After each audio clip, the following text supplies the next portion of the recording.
El título de este mensaje es Una familia llena de fe. Una familia llena de fe. Le pido que se esfuerce para escuchar un mensaje como este. Este mensaje me conmueve a mí como usted no se imagina. Y aún en este momento estoy tratando de contener mi emoción, porque ya estando en el ministerio por más de 20 años y estando ya ser un hombre de más de 41 años, hemos visto hogares destrozados, hogares donde los padres son borrachos, donde no son responsables, donde los padres abandonan a sus hijos y hijos crecen sin papá, sin mamá o sin ser criados por los mismos padres, sino por una tía o una abuela. Escuchamos de abusos físicos, abusos verbales y aún abusos sexuales de niños pequeños, cosas que suceden dentro de un hogar. Y doy gracias a Dios el lugar donde yo crecí. Quizás yo vengo de una diferente perspectiva o dirección, porque tuve un padre que él se levantaba cada domingo temprano a orar y a llevarnos a la iglesia. Un padre que le interesaban las cosas de Dios. Un padre que me enseñaba, me instruía, me disciplinaba. Un padre que me sostuvo no solamente con la provisión de comprarme lo que necesitaba, sino espiritualmente. Un padre que realmente amaba y ama a Dios. Yo no soy digno de ese hogar, ni merezco ese hogar, pero doy gracias a Dios que en su gracia Él me puso en esa casa. Yo no soy mejor que nadie de ninguna manera, al contrario, yo siempre pregunto, ¿cómo sería mi vida, mi hogar, o mi vida hoy, si yo no hubiera crecido en ese hogar? Yo crecí verdaderamente en una familia llena de fe. Para aquellos que no saben, mi papá es un pastor. Yo lo he visto servir como pastor por casi 20 años. Cumple 20 años este año mi padre en abril de empezar la iglesia bautista de Anaheim. Y nunca en mi vida lo he escuchado él quejarse de las cosas de Dios. Nunca lo escuché hablar mal del pastor. Nunca escuché a él expresar algo negativo de la iglesia o de un hermano en la iglesia. Hay muchos cristianos que son fieles, conocen su doctrina, les gusta leer, pero ahí fallan.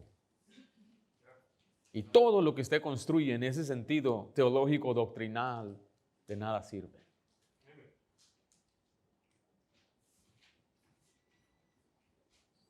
Una familia llena de fe comienza cuando alguien en la casa decide tomar a Dios en serio y guiar a su familia hacia Él. Y Dios desea que la fe no solamente sea una decisión individual, sino una realidad que impacte a todo el hogar. Hace años se cuenta que unos investigadores estudiaron 2 árboles familiares en Estados Unidos.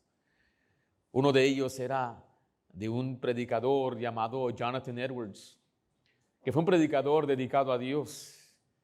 El otro fue la descendencia de Max Jukes, un criminal, un borracho. Y se dieron cuenta que en la descendencia, o a estudiar el linaje de Jonathan Edwards, había decenas de pastores,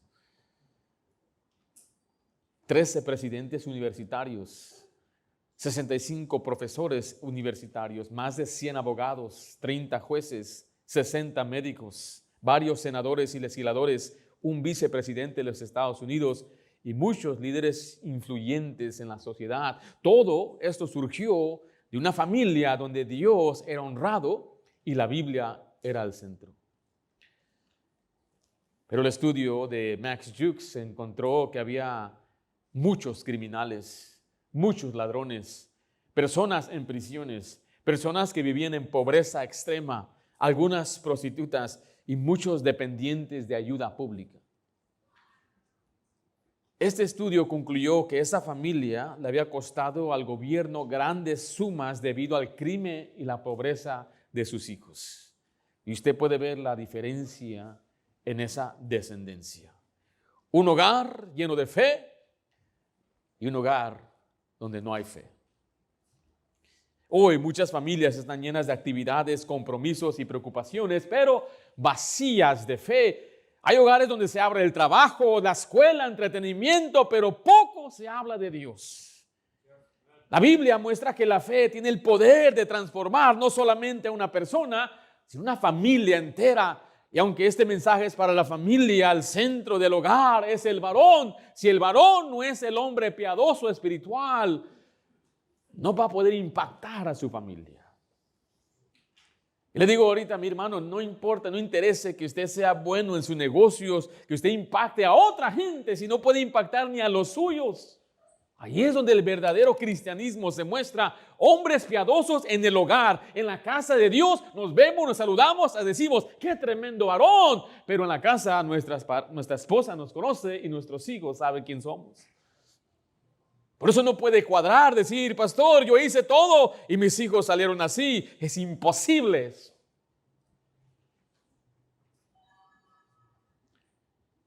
La Biblia muestra que la fe tiene el poder para impactar. Cuando un padre o una madre decide buscar a Dios sinceramente, esa fe va a influenciar a los hijos, aún a su cónyuge. Si usted tiene un esposo que no es creyente, sea fiel a Dios, ámelo, atiéndalo y Dios va a impactar a ese hombre. Por otro lado, si usted es el hombre que está firme y la esposa no está de acuerdo, usted sea fiel a Dios, siga al Señor, Dios va a hacer la obra en su tiempo. Una familia llena de fe comienza con una persona que decide tomar a Dios en serio. Unos grandes criminales en Estados Unidos, llamando a los hermanos James, Jesse James y Frank James, tremendos hombres, han hecho leyendas, películas, historietas. Y esos dos hombres, si usted no sabía, eran hijos de un pastor bautista. Y cuando ellos eran pequeños, se robaron el perro del vecino. Y el padre, cuando vio al perro, él supo exactamente lo que había pasado y él les dijo, píntenlo negro para que el vecino no se dé cuenta. Luego se preguntan por qué crecen los hijos así, teniendo un padre pastor y él mismo les enseña a encubrir su pecado. Hace falta entonces hogares donde hay padres llenos de fe que enfrentan a sus hijos, que los reprochan por su pecado, que los estorban, que les dicen, así dice Jehová, que les aman, les enseñan, les dan estructura. ¿Sabe qué es lo que más su hijo necesita? Necesita amor. Pero ese amor en la Biblia se explica de diferentes formas. El amor incluye darle estructura y usted sea el padre que ellos necesitan, no ser su amigo, no ser su camarada. Es que somos amigos. No, antes de un amigo necesita un padre. Un padre que le enseñe y le regañe y fieles son las heridas del que ama, darle azotes espirituales por amor, no por quedar bien con él, no para evitar problemas. Ese fue el problema de Elí. Él honró más a sus hijos que a Dios, nunca les estorbó. David cometió ese error con su hijo Adonías, nunca le dijo, ¿por qué haces así? Nunca le entristeció, nunca le llamó la atención. Y usted ve el resultado. Cuando hacemos lo que agrada a nuestros hijos o a nuestros cónyuges en vez de hacer lo que agrada a Dios. Usted tiene que creer lo que dice Dios. Decía un tío mío que él no le pone tanta presión a sus hijos, no los regaña porque él dice, es como sostener un jabón en tu mano. Si lo aprietas mucho se te resbala y se te sale. ¿Y qué pasó con todos sus hijos? ¿Qué piensa que pasó con todos? Todos se echaron a perder. Él nunca le reprochó, nunca le llamó la atención y de todos modos ya se le fue. Pero si usted cree lo que dice la Biblia, Dios va a hacer una obra maravillosa. Hacen falta hogares llenos de fe. La historia aquí en Hechos 10 de Cornelio nos muestra exactamente eso. Un hombre cuya fe impactó toda su casa. Y esto preparó a su familia para recibir el Evangelio. Aquí en Hechos 10 vemos cómo describe Dios a este hombre en el versículo 1 y 2. Había en Cesarea un hombre llamado Cornelio, centurión de la compañía llamada La Italiana, piadoso y temeroso de Dios con toda su casa, y que hacía muchas limosnas del pueblo y oraba a Dios siempre. Aunque él no era judío, la Escritura dice que era un hombre piadoso y temeroso de Dios. Y Cornelio no solo buscaba a Dios personalmente, él influenciaba a su familia. Y Dios vio su corazón y preparó un momento para que el apóstol Pedro viniera a predicarles el evangelio, y una familia cambió. Lo que sucedió en ese día cambió la historia de su familia. ¿Usted anhela un hogar que sea lleno de fe? Un hogar que sea gobernado por la Biblia. ¿Está usted, padre, guiando a su familia a temer a Dios? Está siendo un buen ejemplo. Vea conmigo aquí 3 características breves de la vida de un padre, de un hogar lleno de fe. Note en primer lugar conmigo un padre piadoso. La historia comienza con Cornelio, un centurión romano, hombre de autoridad, disciplina, pero lo que Dios resaltó no fue su rango, sino su carácter espiritual. Le llama la Biblia a un hombre piadoso. La palabra piadoso es alguien que vive con reverencia genuina hacia Dios, tomándolo en serio, mire, en cada área de su vida. ¿Y quién observa al Padre? ¿Usted sabe, Padre, que sus hijos lo observan? No le dicen nada, dice, pues no dicen nada, pues algunos hijos han aprendido a respetar. Pero ellos ven, ellos observan, miran cómo reacciona, cómo habla, cómo trata a su esposa, cómo trata las cosas de Dios. Ellos saben si usted lee su Biblia o no. Ellos saben, ellos observan, especialmente si vive en una casa pequeña. Ahí compartimos los cuartos. ¿Cómo viene usted del trabajo? Abre la puerta y no, mejor hay que alejarnos o corremos hacia la puerta. Ellos saben. Ellos están aprendiendo cómo se trata a una mujer, la manera en que usted la trata a su esposa. Ellos saben si es usted un hombre firme o si es débil, si usted se doblega siempre para evitar problemas. Ellos lo ven, ellos hasta piensan, mira, le da miedo. Ellos saben, entonces, están observando cada detalle. Ellos lo ven aquí en la iglesia. Ellos ven cuando usted se duerme en la iglesia. Ellos ven cuando usted no muestra interés en las cosas de Dios. Mira, ellos ven cómo usted está bien ahí con los ojos mirando el fútbol para ver su equipo, pero ven su actitud en cuanto a las cosas de Dios. Lo ven sonriendo en el campo y lo ven muy en serio en la casa. Los hijos ven todo eso. Aquí vemos a un hombre que temía a Dios. Note que Dios está escribiendo, o sea, la Biblia, el Espíritu Santo escribe esto acerca de Cornelio en Hechos 10:20, piadoso, mire, y temeroso de Dios. ¿Con quién? Con toda su casa. Temeroso de Dios. El temor de Dios es una actitud de reverencia y respeto profundo hacia Dios. Mire, quiero darle una definición, lo he hablado ya varias veces este año. El temor de Dios es vivir sabiendo que Dios es mi autoridad y que un día le voy a dar cuentas en mi vida. Y usted tiene que tomar la decisión de decir, Dios es mi autoridad, yo quiero someterme a Dios, yo quiero hacer lo que a Dios le agrada, voy a evitar lo que a Dios le desagrada. Y eso significa someterse y eso es temer a Dios. Dios es mi autoridad, yo le doy cuentas a Dios, yo respondo a Dios. Por tanto, todo lo que hago no es por miedo, no es por ansiedad, es por reverencia. Cada decisión que yo tome tiene que ser filtrado por el temor a Dios. Lo que hago mis domingos, lo que hago en la tarde, cómo hablo en el hogar, lo que veo en mi teléfono, que hago a las 3 de la mañana cuando estoy solo. Dios es mi autoridad. Cuando usted entiende eso, usted dice, ¿cómo haré este grande mal y pecar contra mi Dios? José temía a Dios. Cuando la mujer vino y se le ofreció, él la rechazó. No porque era un pecado contra el hombre, porque era un pecado en contra de Dios. Dios era su autoridad. Y cuando Dios es su autoridad, el temor de Dios no es una emoción, es una postura en el corazón que reconoce que yo le voy a responder. De Dios nada puedo ocultar. Dios todo lo ve, todo lo sabe. Él siempre observa y Dios bendice o castiga. El temor de Dios es una decisión.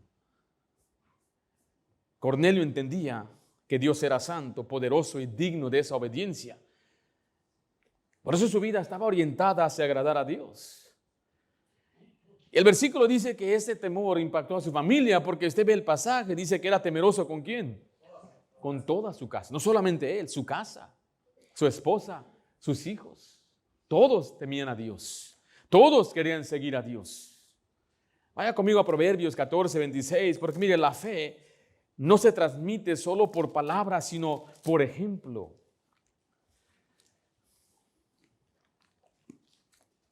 Estaba yo mirando ayer, siempre me fascina lo que es el Islam. ¿Ha escuchado de Islam, los musulmanes? ¿Usted sabe qué está pasando en nuestro país en cuanto al Islam? ¿Esta semana pasada? ¿Sí? ¿Se ha visto que el alcalde de Nueva York es islámico? Y él se arrodilla, ya tiene juntas con carpetas en el piso. ¿Sabe usted que en Minnesota está creciendo el Islam, Detroit? El Islam está creciendo más rápido que cualquier otro movimiento espiritual.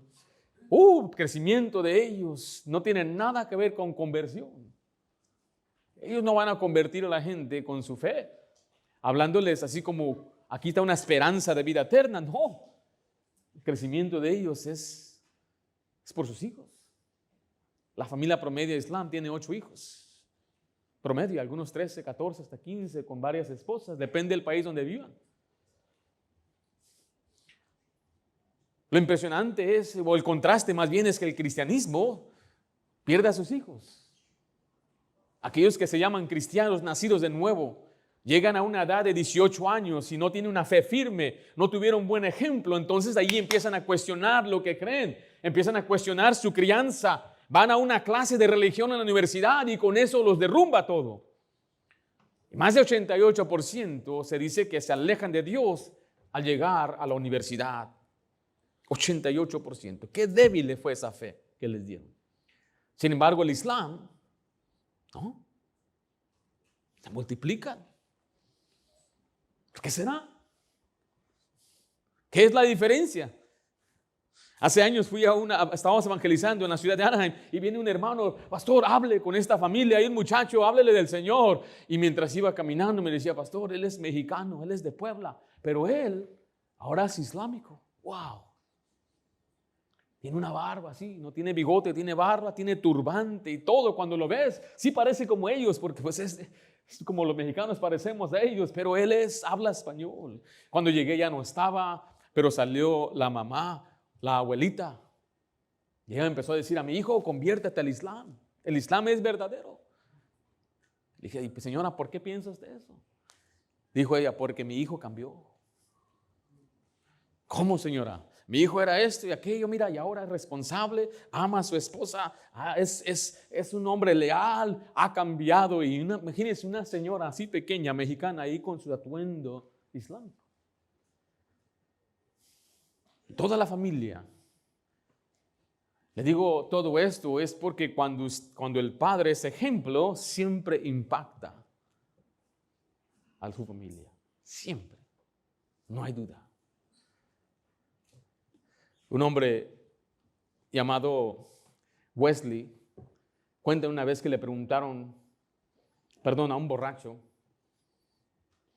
¿por qué eres borracho? Él respondió, porque mi padre era borracho. Le hicieron la misma pregunta a John Wesley, ¿por qué tú llegaste a ser un siervo de Dios? Y él dijo, porque mi padre fue un siervo de Dios. Es importante reconocer que nuestro temor a Dios impacta a nuestros hijos. Note Proverbios 14, 26. En el temor de Jehová está la fuerte confianza. Mire esta frase. Y esperanza tendrán sus hijos. Ese proverbio enseña que el temor de Dios produce esa seguridad y estabilidad. Y cuando una persona vive en esa reverencia a Dios, entonces trae esa confianza espiritual y bendición a los que están en su alrededor. Mire lo que dice Salmo 112, por favor. Recuerde que los hijos necesitan esa estabilidad espiritual, que los padres puedan ser estables y les guíen y les muestren una seguridad espiritual. Padre, enseña a sus hijos, dice Salmo 112, versículo 1 al 2.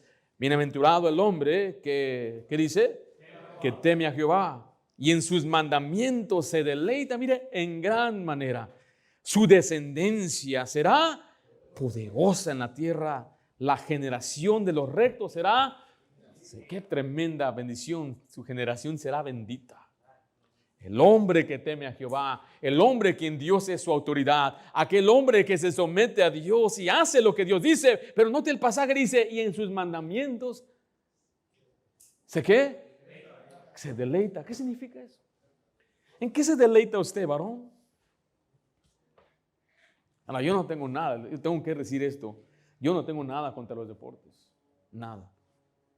Yo los he dicho, si no fuera pastor, yo estuviera un profesional allá jugando. Usted sabe cómo está la cosa con lo que Dios me ha bendecido.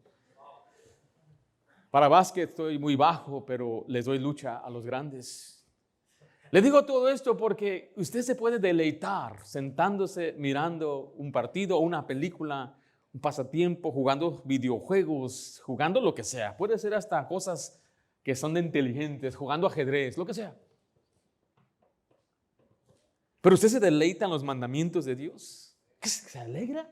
¿Cómo voy a alegrarme en obedecer a Dios? Sí, aquí dice la Biblia, yo me gocé con los que me decían, a casa de Jehová iremos. Qué tremendo mandamiento, dice la Biblia, no dejando de congregarnos como algunos tienen por costumbre. Y aquí voy, alegre, feliz, vamos a la iglesia. Y en camino a la iglesia van cantando. ¿O cómo vienen?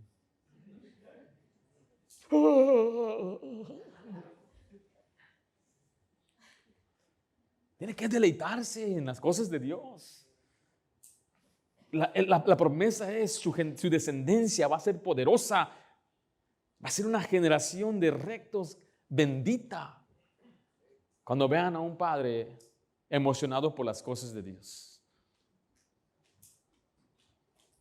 Y ahí está el padre, quiere leer la Biblia, sin embargo, en muchos casos la mamá, ¿otra vez la Biblia? Esa iglesia no me gusta. Pero le gusta esta iglesia. Aquí, esta iglesia era tremenda bendición. Aquí me predican, me dicen la verdad, me enseñan la Biblia. Pero es que no se siente, dice a veces la mujer. Y el hombre dice, yo no quiero sentir, yo quiero aprender. Usted no desanime a su esposo. ¿Sabe que hay muchos hombres que no les gusta ir a la iglesia? Que al suyo sí le gusta. Aprecia a su esposo. Mírenlo como, wow, tremendo, le gusta la iglesia. ¿Qué le pasó? ¿Se acuerdan que no le gustaba la iglesia a usted? ¿Se burlaba de nosotros? De nosotros digo porque yo toda mi vida fui a una iglesia. Usted se burlaba de mí. El hermano y el aleluya nos decía, ¿se acuerdan? Ahí viene el brother. ¿Y se acuerda, hermanita? Su esposo ahora quiere servir a Dios. Le dicen, qué bueno que sirva a Dios. Y algunas oran, pastor, ore por mi esposo, ore. Y cuando viene, qué bendición recibe al Señor, qué bendición. Pero empieza a involucrarse y dice, oye, hijo, no tanto. Y ahora es fiel, constante. ¿Y a dónde vas? A la iglesia otra vez. Quieren desanimarlo cuando antes iba a la barra y no te decía nada. Y ahora mire, está sentadito en su sentido cabal, escuchando la Biblia. Esto va a ayudar mucho a sus hijos para que ellos sean poderosos en la tierra. Cuando un hombre decide vivir para Dios, una decisión va a impactar la siguiente generación. ¿Qué hacía Cornelio? Él oraba a Dios. Vimos que él temía a Dios, pero también oraba a Dios. Era un hombre de oración. En Hechos 10:2 dice, piadoso y temeroso de Dios con toda su casa, y hacía muchas limosnas al pueblo. Note esta última frase, y oraba a Dios siempre. Oraba a Dios siempre. Se describe una vida marcada por una oración constante. Se habla de una comunión con Dios. No sabe cuántas veces yo encontré a mis padres orando, muchas veces. A veces tocaba la puerta, tenía que preguntarle algo a mi papá y ahí estaba él arrodillado y no podía interrumpirlo. Mamá me enseñó, cuando tu papá ore, tú no lo interrumpas, espérate. Entonces entraba a su cuarto, estaba arrodillado. En vez de ponerme a orar con él, veamos. Ya que él terminaba, siempre me decía, ¿qué hijo? ¿Qué tienes? Siempre esa su, ¿qué pasó, hijo? ¿Qué tienes? No, pues mi hermano me pegó. Y cuando ya iba creciendo, entonces nos arrodillábamos juntos. Cuando pude trabajar en el ministerio con él, orábamos juntos. A él le gustaba ir a lugares altos, íbamos a montañas, a edificios y ahí orábamos juntos. Pero él me enseñó a orar. Me enseñó a llevar nuestras cargas a Dios. Decía, no sé cómo le vamos a hacer. Dice, vamos a orar. Vamos a orar. Y esa es la reacción de un padre que guía a su familia. Vamos a orar. Cuando yo empecé a tener pruebas, empecé a enseñar a mis hijas, a mi familia, vamos a orar. Cuando me robaron el carro una vez, le dije a mis hijas, vamos a orar. Ellas andaban muy afligidas. ¿Y qué vamos a hacer? ¿Qué les interesa a ustedes? ¿Qué van a hacer? Nunca han hecho nada. Lo que sí pueden hacer es, vamos a orar. Ahí nos arrodillamos y oramos juntas. Oramos por algo más grande, algo más cómodo, un lugar donde vivir mejor. Hemos orado juntos por muchas cosas. Vamos a orar. Y ahora mi deseo es que cuando ellas se enfrenten a una situación, ellas respondan, vamos a orar. Vamos a orar. En Colosenses 4:2 dice, perseverad en la oración, velando en ella con acción de gracias. O sea que los hijos aprenden a depender de Dios cuando ven a sus padres. Y esta palabra perseverad en Colosenses 4:2 implica constancia y firmeza. Significa continuar con determinación, no abandonando la oración. Y tenemos que enseñar a nuestros hijos a orar. Por ejemplo, tenemos que darles el ejemplo cómo se ora. 1 de Pedro 4:7. Vaya allá, por favor, quiero que vea. Y aquí quiero yo conectar la sobriedad, o más bien Pedro conecta la sobriedad espiritual con la oración. Estar vigilantes. Padre, usted tiene que imponer sobre sus hijos lo que Dios quiere. Usted tiene la responsabilidad. El hijo no debe ni puede elegir por sí mismo.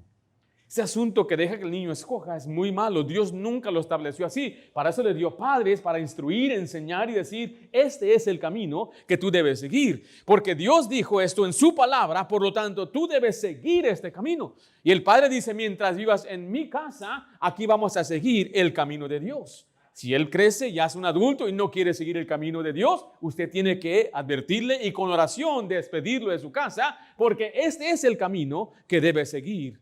Ahora mire, no lo estoy diciendo para aquellos que tienen poco en el cristianismo, me refiero a aquellos que crecen desde aquí y van creciendo. ¿Sí me estoy explicando? Yo no estoy hablando, usted llegó al Señor y ya tiene hijos mayores, no me refiero a eso, me refiero a algunos, los hijos crecieron aquí, cantaron aquí, estuvieron allá atrás con los maestros y nunca les dijeron, este es el camino. No hablo por ignorancia ni la vida pasada, estoy hablando ahorita. Algunos que tienen esperanza, tienen a su jovencito, tienen a su chamaco, tienen a su niña. Aquel muchacho, decía un varón, me dijo, era un pastor, me decía, no pastor, ya llegan a una edad, es imposible decirles algo que hacer. Yo imaginaba, tiene una hija de 20 y tantos años, no, mi hija de 13 años, ya no le puedo decir nada. Dije, 13 años, ¿cómo que no le puede decir nada? No me hace caso. No, pues es que ya estuvo, 13 años. Algunos padres se sienten mal diciendo, es que yo no tuve una vida ejemplar. Padre, usted no necesita una vida ejemplar. Usted tiene pasajes en la Biblia que le dan autoridad. Dice, hijos, obedecer en el Señor a vuestros padres porque esto es justo. El único derecho que un hijo tiene es obedecer a sus padres y callarse ya. Decir, sí mamá, sí papá. Y si no le gusta, entonces viene la vara de la disciplina. Y si no le gusta la vara de disciplina, entonces hay medidas más fuertes. Pero yo estoy seguro que no tiene que llegar allá.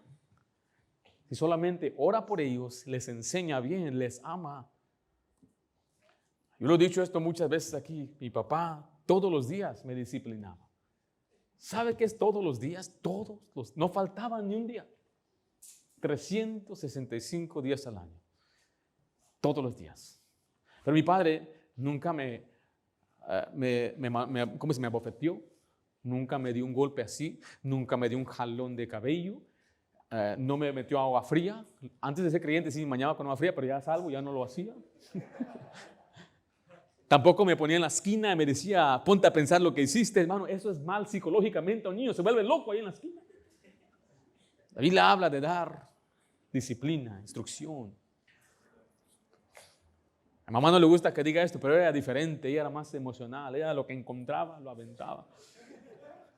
Mi padre no era así. Mi padre es muy tranquilo. Y ahí va llegando y todos mis hermanos corriendo, papá ya llegó. Y yo me quedaba atrás porque sabía que mamá le iba a reclamar. Y me quedaba acá atrás. Y él ya sabía, cuando miraba que no me acercaba, dijo, ¿y ahora qué hizo Ringo? Mamá le está contando, no, mira esto, aquello, aquello. Papá más me volteaba a ver yo. Pero él no era el que reaccionaba. En ese mismo momento él llegaba, era un cartero, cargaba una bolsa ese grande de carteros, la acomodaba, se arreglaba, comía y después decía, a ver, ven Ringo. Entonces todo eso era una tortura para mí. Estar comiendo ahí y él alegre, hablando de su día y todo, pero yo sé que el juicio viene. Era horrible eso. Pero él siempre me llevaba a la habitación privada, no había nadie más, siempre tenía su Biblia y me preguntaba, ¿qué hiciste o qué pasó? Cuando yo no quería decirle, yo no sé, ¿qué estás hablando? Tu mamá dijo esto y aquello. ¿Es verdad? Más o menos. Y él me explicaba por qué estaba mal. Ahora, yo nunca le tuve, mira, ni una vez en mi vida le tuve rencor a mi padre. Y él me disciplinaba. ¿Cuándo? Todos los días. Todos los días. Y orábamos juntos todos los días. Siempre después de disciplina había oración. Pues imagínense, no faltaba un día de oración. Si no oraba es porque ese día me porté bien. Pero un día ya no me quiso dar. No me quiso disciplinar. Él me dijo, ¿para qué? Ya estoy cansado. Y ese fue el dolor más fuerte que yo experimenté en mi vida. Decepcioné al hombre que yo sé que me amaba. Lo decepcioné. A ese nivel es donde el padre debe llegar. Es que él, con su tristeza, impacta a sus hijos. Una prima mía, que su padre era pastor, tenía ya una edad, más de 30 y tantos años, y estaba desesperada que no podía encontrar una pareja dentro de su iglesia. Es algo muy común en las iglesias. Entonces, ella empezó a hablar con un muchacho de su trabajo, era maestra, había una plaza donde ella enseñaba. Y sus padres le decían, hija, no te conviene, él no es creyente. Pero ella decía, determinada, me voy. Yo, no hay otra opción, esta es ¿cómo voy a dejar que esta oportunidad se vaya? Y la madre le empezó a decir todas sus verdades, mi tía. Todo lo que era verdad en la Biblia, te va a ir mal, el temor de Dios, el juicio de Dios, esto va a pasar. Y ella empacando todas sus maletas, y ahí va saliendo hacia afuera. Y el padre escuchaba, y antes de salir le dijo, hija, nada más te quiero hacer una pregunta. Le dijo esto, ¿cuándo yo te di un mal ejemplo? Y eso le rompió el corazón a la hija.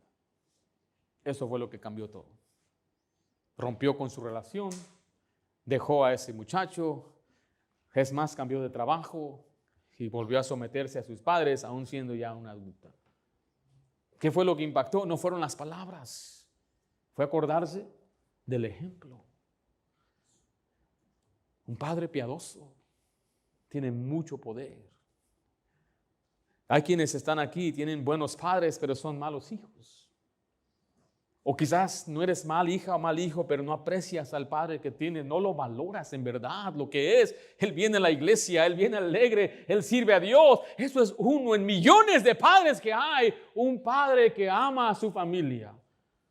Por otro lado, hay jóvenes que aquí quieren servir a Dios y anhelan un día tener una familia que honre a Dios, pero su padre es incrédulo. Y es un triste contraste. Pero si tu padre no está aquí, tú determinas un día, joven, que tú vas a ser un padre piadoso, que guía a su familia. Cornelio fue un padre piadoso. Pero note enseguida, vemos un hogar que honraba a Dios. Dice el pasaje aquí que ellos eran temerosos de Dios con toda su casa. Quiero que vean nada más conmigo Deuteronomio 6, del 6 al 7. O sea que no solamente el padre, Josué dijo en Josué 24:15, un pasaje muy reconocido, al final dice, yo y mi casa serviremos a Jehová. Aquí muestra el liderazgo, pero también el apoyo de la esposa. Pero mire Deuteronomio 6, 6 al 7. Y estas palabras que yo te mando hoy estarán sobre tu corazón. ¿Qué significa eso? Son palabras que constantemente tiene que tener en la memoria, en su corazón, leyéndolas, memorizándolas, meditando en ellas. Mira el 7. Y las repetirás, ¿a quién? a tus hijos. Hablarás de ella en tu casa y andando por el camino, y al acostarte y cuando te levantes. Ahora imagínense si yo le enseño a mis hijas. Aquí están algunas de ellas. 6 de ellas están aquí. Y aquí está mi esposa. Hermana esposa, ¿puede venir para acá, por favor? Y por años yo les enseño la Biblia. Las sentamos, cada quien tiene su lugar. Mire, si usted va a hacer esto, usted tiene que asignarle los asientos porque se van a pelear. Está en mi silla, yo llegué primero. Ya sabe cómo está la cosa. Aun cuando nos subimos en un carro, ya tienen su asignación y quién entra por turno. Porque son tremendos los niños. Hemos aprendido a estructurarlo así y así ya no se enojan, nadie se pelea, no hay preferencias, no hay prioridades, ya hay un orden. Y aun cuando nos sentamos, cada quien se sienta en su lugar. Y la mamá, su esposa, siempre tiene la bebé.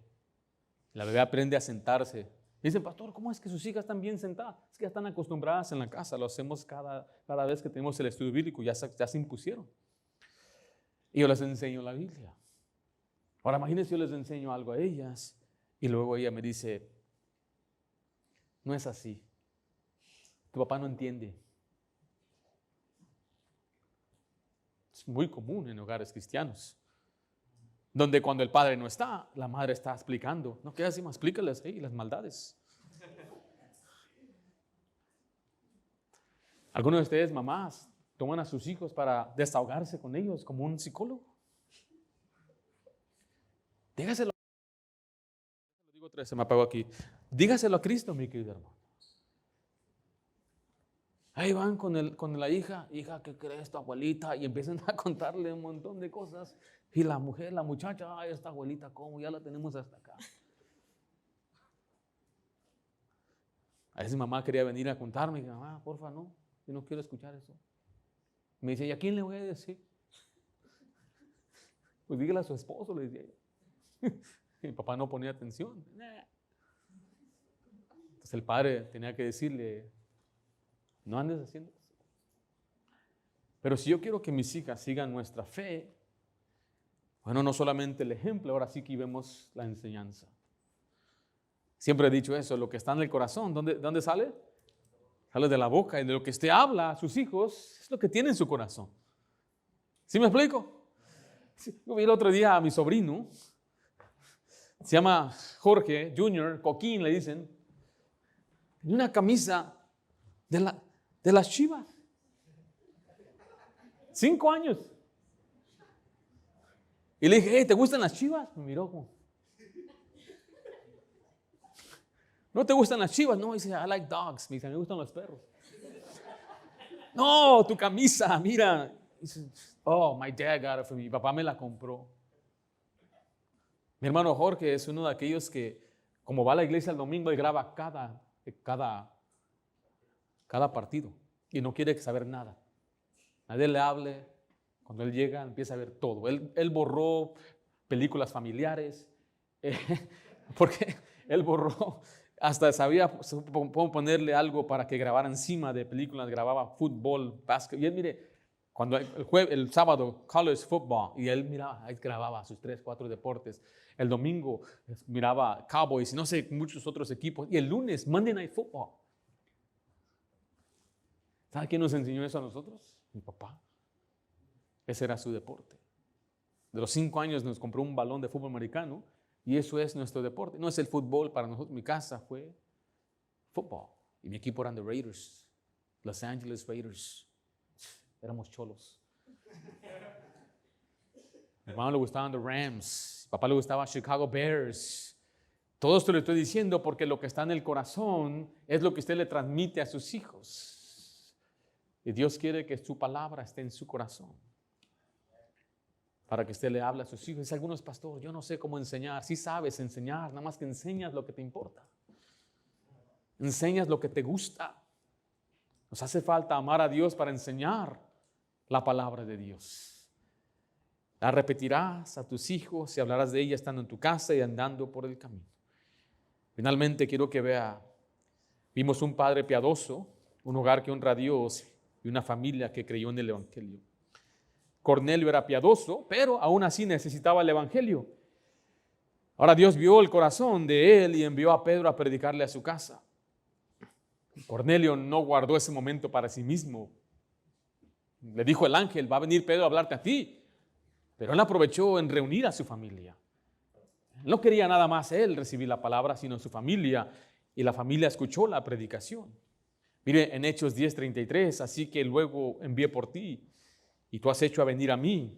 Ahora pues, todos nosotros, Cornelio está diciendo, todos nosotros estamos aquí en la presencia de Dios para oír lo que Dios te ha mandado. Esa es la actitud de su corazón. Todos estamos ya listos en la presencia de Dios. Queremos escuchar la palabra de Dios. También hay muchos niños aquí que quizás ahorita están orando. O sea, están dormidos, pues. Yo tengo 2 de ellos aquí. Hay otro ahí, hay otro por ahí, me andan como cabeceando por ahí. Yo era uno de ellos. Que es importante que ellos estén aquí, se acostumbren, están en la predicación. Y llega una edad como de 8, 9 o 10 años cuando ya empiezan a escuchar y les empieza a gustar. Y hasta empiezan a decir, esa predicación me gustó. Vino un niño la semana pasada y me dijo, I like your predicas. Me gusta cómo predicas. Qué bendición. En México un niño se me acercó y me dijo, así me dijo, él era de la Ciudad de México, me dijo, usted predica chido. Así me dijo. Tenía 8 años, 9 años. Empiezan a entender. Y si ellos pueden escuchar, empiezan a formar convicción. Y usted dice, pero pastor, no quieren venir o no les gusta, pero aquí los traigo. La palabra de Dios nunca regresa vacía.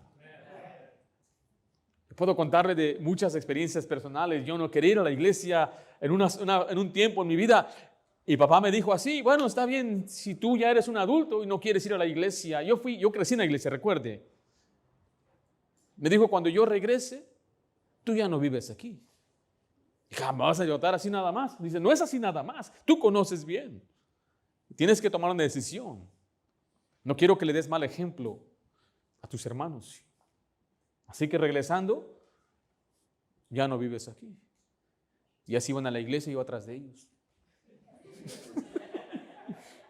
Digo, ¿qué pasó? ¿Vamos a la iglesia? Y Dios obró en mi corazón. Mi pastor de jóvenes, cuando tenía 16 años, su mamá lo forzó a ir a un campamento de jóvenes, lo arrastró. Él no quería ir. Y ahí lo llevaron a fuerzas, lo subieron en el bus y lo llevaron a un campamento. Y cuando él regresa, era un hombre diferente. Le pidió perdón a sus padres, arregló cuentas con su familia, todo lo que había hecho y dicho, se arrepintió, empezó a ser fiel a la iglesia, venir a servir, a barría en la iglesia, a ganar almas, crecer. Llegó a casarse, se graduó de un colegio, fue el pastor de jóvenes de esa iglesia. Y ahora está pastoreando una iglesia que se llama la Primera Iglesia Bautista de Hammond. Se llama Pastor Andrés Gómez. Fue mi pastor de jóvenes. Y él cuenta esa historia. Tremendo siervo de Dios. Por eso yo creo la Biblia. Venga a la iglesia, traiga a sus hijos a escuchar la palabra de Dios. Predíqueles usted también. Yo decía muchas veces bromeando, pero de broma en broma, la verdad se asoma. Cuando yo le predicaba a mis hijas, pero eran como indirectas a la esposa también. Predique a su familia, enséñele la palabra de Dios, pero predíquele sobre todo el evangelio. Me preguntan por qué muy seguido hablo del evangelio. No es porque tengo una tendencia evangelística, aunque sí, yo creo que debemos serlo, pero tanta gente escucha muchas veces y no hay claridad. Pero aparte de la claridad, deben entender bien, y aparte de entender, deben creerlo, pero también deben confiarlo. Eso es la fe.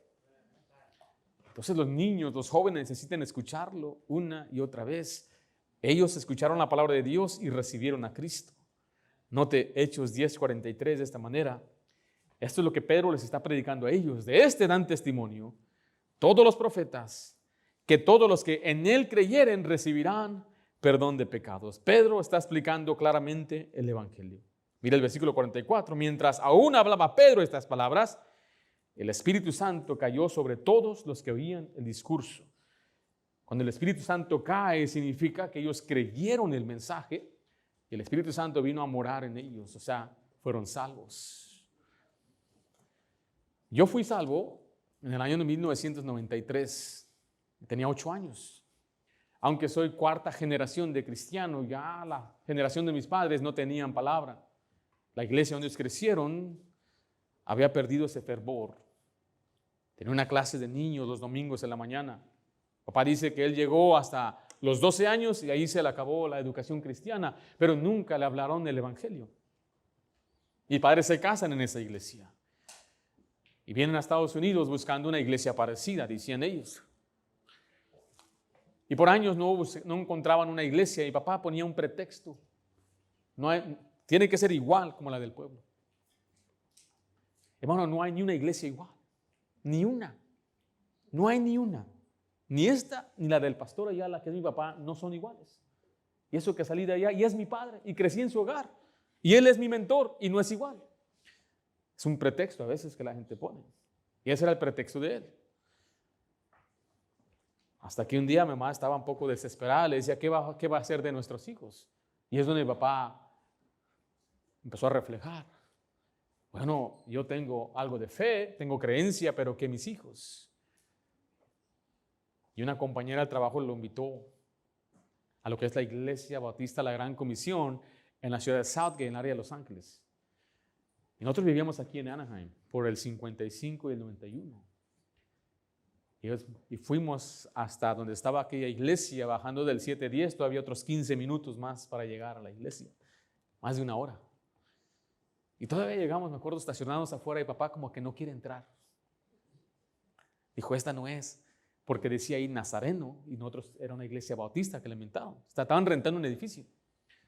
No, aquí no es. Mamá decía, pues entra para ver si es. No, vámonos. Yo me acuerdo allá atrás y sí, vámonos, ¿qué estamos haciendo aquí? Tenía 7 años. Entraron, esa era la iglesia. Después lo invitaron a una cena, un lunch, y ahí recibió al Señor. Y empezó a evangelizar, empezó a ir fielmente a la iglesia. 1 hora y 15, 1 hora y media entre semana, 2 horas para llegar a la iglesia. Los sábados mamá no manejaba en el freeway, en la autopista, la carretera libre, entonces iba por la carretera, durábamos 3 horas para llegar a la iglesia. Pasábamos por Compton, no sé qué hacíamos por Compton, pero pasábamos por Compton para llegar a Los Ángeles. Yo vi la fe de mis padres. Un día papá me sentó y me habló del Señor Jesucristo.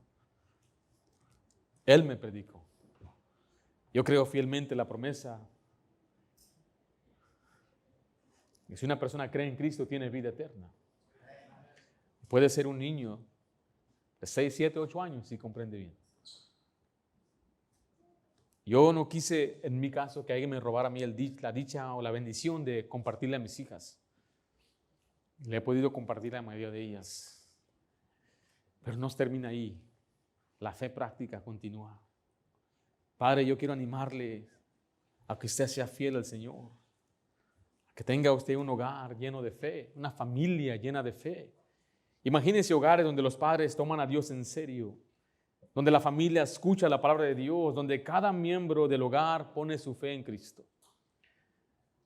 Dios solamente necesita una persona en cada casa para comenzar algo que pueda transformar su familia. Padre, no se canse. Usted es fiel, no se canse. Siga siendo fiel. Aunque no se lo agradezca a nadie, sus hijos la están observando y un día ellos le van a agradecer. No lo digo de una manera, no quiero que lo tomen a mal, pero imagínense que yo como pastor impacte a mucha gente, pero pierda a mis hijas. Ese no es éxito. Eso no es la fe que Dios nos ha enseñado. Yo estaría muy satisfecho si no tuviera un ministerio fructífero, próspero, ni nada de eso, si mis hijas, el día de mañana, ellas aman a Dios y se entregan a Dios.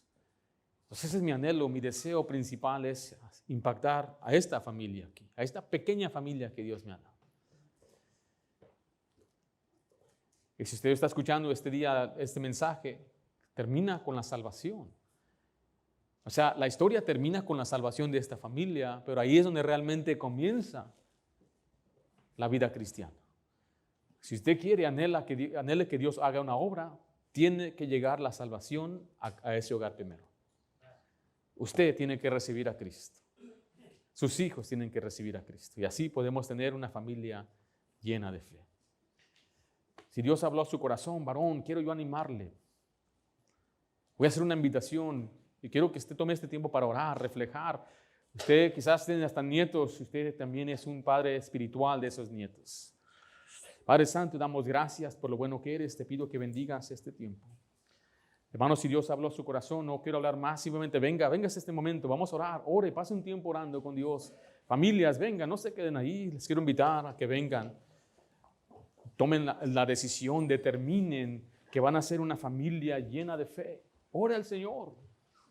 Este es un momento muy, muy clave en su vida para humillarse delante de Dios, examinar su corazón y pedirle a Dios, Señor, danos una familia llena de fe. Padre Santo, damos gracias por las bendiciones que nos has dado. Pedimos que bendigas los hogares de nuestra iglesia. Fortalécenos, Señor. Danos familias llenas de fe. Que tu palabra nos pueda consolar y nos demos cuenta que tu palabra también puede restaurar. Quizás, Señor, hay quienes tienen hijos en este momento que no están cerca de ti. Aún hay esperanza, Padre. Te pido, Padre, que tú bendigas la fe de mis hermanos. Fortalécelos, Señor. Te lo pido en nombre de Cristo Jesús. Amén.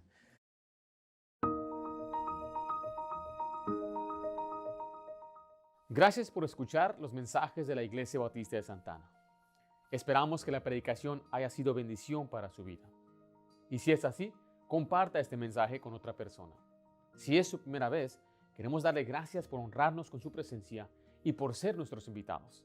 Como iglesia queremos proveerle oportunidades para crecer. En los siguientes momentos estaremos anunciando los próximos eventos. Le invitamos a que planee su calendario con nosotros. Así que, sea partícipe del horario de nuestra iglesia. Fortalezca su fe por medio de la predicación y la enseñanza los domingos a las 10 de la mañana. Crezca en el conocimiento de la palabra de Dios y aprenda cómo aplicarla a su vida diaria los domingos a las 6 de la tarde.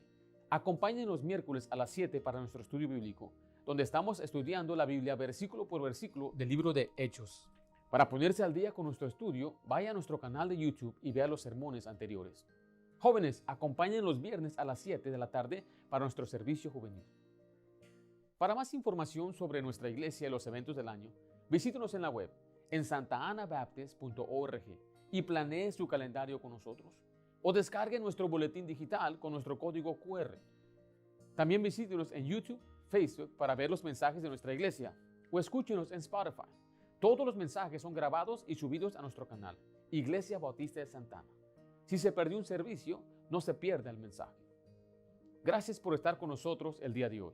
Y si es su primera vez, le queremos decir que no queremos algo de parte de usted, sino más bien queremos algo para usted. Que su vida sea bendecida por medio de Cristo y su palabra. Dios les bendiga y tengan un buen día en la Iglesia Bautista de Santa Ana.